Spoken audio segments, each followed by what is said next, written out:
अस्सलाम वालेकुम नाज़रीन, औसाफ डिजिटल के साथ मैं हूं आपकी होस्ट इकरा चौधरी और मैं हूं अहमद अरसलान। नाज़रीन, आज हम आपके लिए लेकर आए हैं एक ऐसी पाकिस्तानी मूवी का रिव्यू जो अपने मौजू के लिहाज से बहुत दिलचस्प और मुनफरिद है। और इकरा, ये पाकिस्तान ही नहीं, ये बरे-सगीर में जो है वो पहली मूवी है जो इस टॉपिक पर, जो इस उन्वान पर बनाई गई है। बिल्कुल, एक बिल्कुल डिफरेंट मौजू के साथ ये फिल्म जो है वो आई है और इस फिल्म में मरकज़ी किरदार अदा करते हुए नज़र आएंगे आपको शमून अब्बासी। और ये फिल्म की स्टोरी क्या है जानते हैं अरसलान। अच्छा जी इकरा, ये जो मूवी है, जैसा कि मैंने पहले बताया कि बरे-सगीर में ऐसी मूवी पहले कभी नहीं बनाई गई।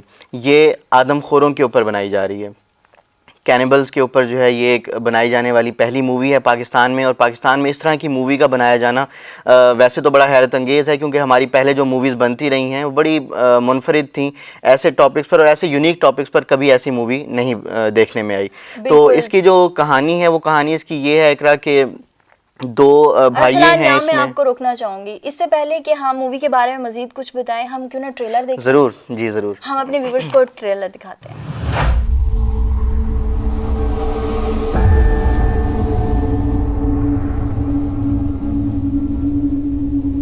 क्या आप जानते हैं, मेरा शौहर 1 महीने से लापता है और जिस शख्स ने उसे अगवा किया है वो कौन है? अगर आज इन दोनों को ना रोका गया तो कल ये 2 से 2000 हो जाएंगे। भारत की भूख, पैसे की भूख, जमीन की भूख, कुर्सी की भूख कोई नजर नहीं आती, तुम्हें मेरी भूख नजर आती है। क्या देख रहा है? कुछ और भी खाने का दिल चाहता है कभी? जिस जुर्म में उस शख्स को सजा दी गई, उस जुर्म का कानून की किताबों में कोई वजूद ही नहीं। का केस में क्या?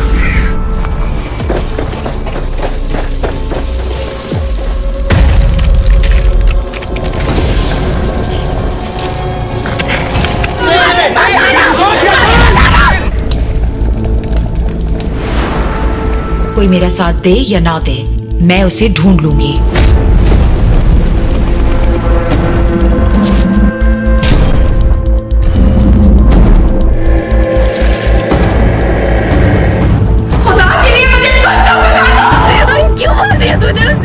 प्यार करता हूँ तुझसे, जिंदगी बिताना चाहता हूँ तेरे साथ। नुमान, मैंने कभी किसी नफ्सियाती मरीज को पहली डील नहीं किया।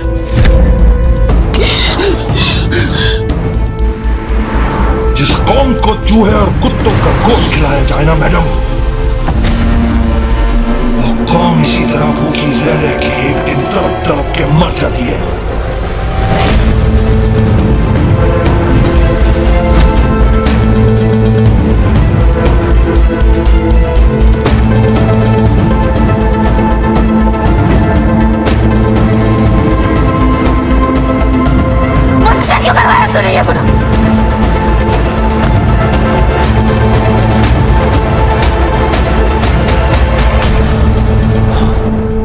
ताजा लाश है,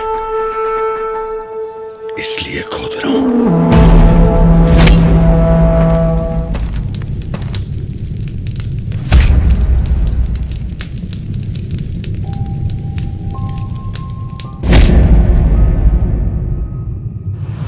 जी नाज़रीन, ट्रेलर आपने देखा, यकीनन आपको भी एक्साइटमेंट हो रही होगी मेरी तरह कि मैं जाके इस मूवी को जरूर देखूं। मैं तो जरूर देखूंगा अरसलान, मैं भी जरूर देखने वाली हूँ ये। लेकिन डरिएगा नहीं। नहीं, मैं बिल्कुल डरने वाली नहीं हूँ, लेकिन मुझे देखने की चाहत हो रही है कि ये एक्चुअली मूवी में मजीद क्या होने वाला है, क्योंकि ट्रेलर बहुत एक्साइटेड था, एक बिल्कुल डिफरेंट कंटेंट के साथ था।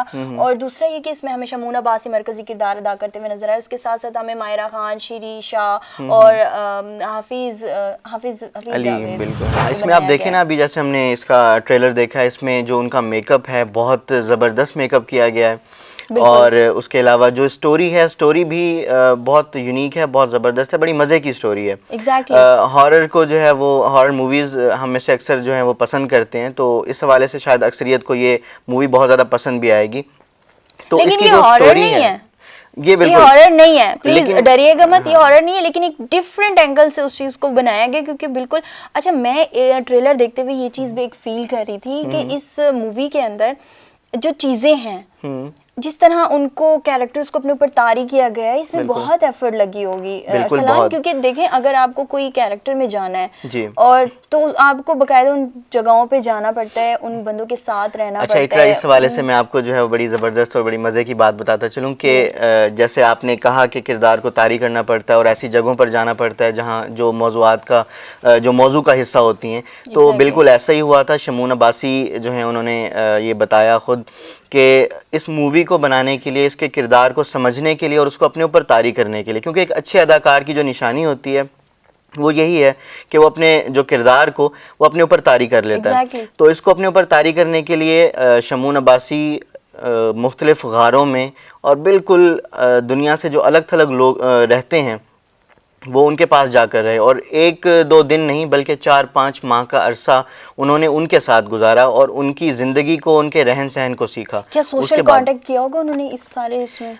मुझे लगता तो नहीं है कि सोशल कांटेक्ट किया होगा, क्योंकि एक अदाकार जो है वो जब एक अच्छा अदाकार जो है वो जब किसी किरदार के अंदर घुसना चाहता है, किसी किरदार को खुद के ऊपर तारी करना चाहता है, तो फिर वो आम जो चीज़ें हैं जो हम अमूमी ज़िंदगी में करते आ रहे होते हैं वो उनको छोड़ देता है। बिल्कुल। और शमून अब्बासी इसमें ऐसे गुम नज़र आए हैं ना इस कैरेक्टर में, जैसे एक पल के लिए ऐसे लग रहा था कि ये वाकई उस चीज़ का हिस्सा रह चुके हैं। हाँ बिल्कुल बिल्कुल ऐसे ही लग रहा था। उन्होंने अपने ऊपर इतनी तारीफ कर ली है और वाकई में, और फिर उसके ऊपर उनका जो मेकअप था, नो डाउट मेकअप टीम उनकी बहुत कमाल थी, सो स्कैरी नो डाउट।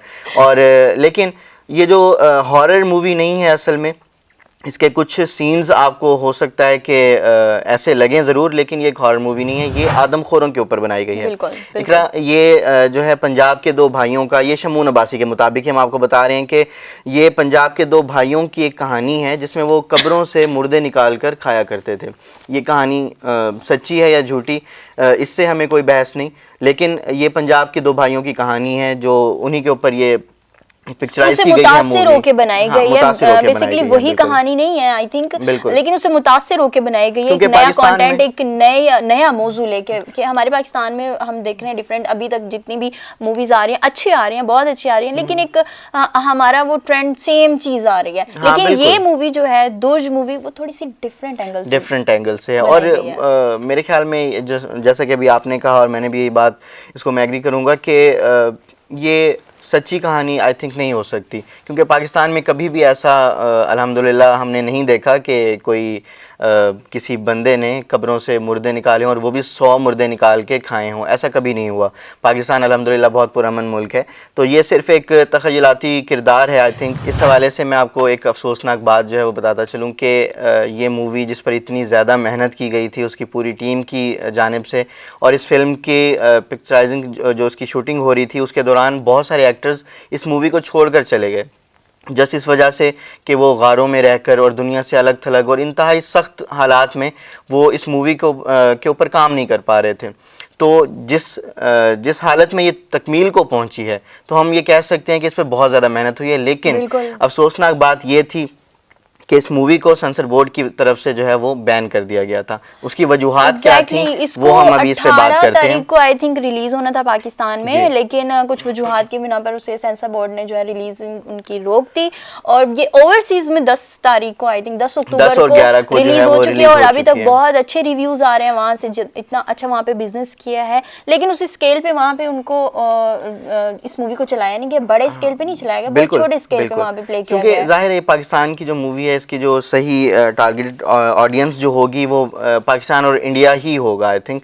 तो उसकी तरफ से जब है ये हमें सही इसके रिव्यूज़ भी मिलेंगे और ये मूवी अच्छा अफसोसनाक बात तो ये थी कि सेंसर बोर्ड की तरफ इसको बैन किया गया, लेकिन दोबारा इस पे रिव्यू के बाद इसको इजाज़त मिल गई है। बैन करने की जो वजूहात थी वो क्या थी? अच्छा, इस हवाले से पहले आप बताएं और फिर उसके बाद जो मुझे पता है वो मैं आपको बताऊंगा। मुझे जहाँ तक पता है तो हमारा सेंसर बोर्ड किसी फिल्म को, किसी ड्रामे को उस वक्त सेंसर कर सकता है, उस वक्त उसकी रिलीजिंग रोक सकता है जब हम किसी अपनी हुकूमत के ख़िलाफ़ कोई बात ना करें, अपनी फ़ौज के ख़िलाफ़ कोई बात ना करें, या कोई मजहबी या लिसानी तौर पे जो है किसी किस्म की कोई बात ना करें, या उसमें किसी किस्म का नेगेटिव कोई इम्पैक्ट ना किया हो, तो उस सेंस में हम रोक सकते हैं। लेकिन इस मूवी में मुझे तीनों चीज़ें नज़र नहीं आई। ये बिल्कुल जो आपने ये 3 वजूहात बताई हैं, ये पाकिस्तान जो पिक्चर जो मोशन पिक्चर ऑर्डिनेंस है 1979 के रूल से, यही 3 वजूहात हैं जिनकी बिना पर किसी भी मूवी को रोका जा सकता है। इसके अलावा सेंसर बोर्ड के पास कोई इख्तियार नहीं है कि वो मूवी की रिलीज़ जो है ना वो रोक सके। लेकिन अवाम ये भी जानना चाहेगी मेरे ख्याल में, क्योंकि बहुत सारे लोगों को इसका इंतज़ार था, अवाम जो है बड़ी बेसब्री से इंतज़ार कर रही थी।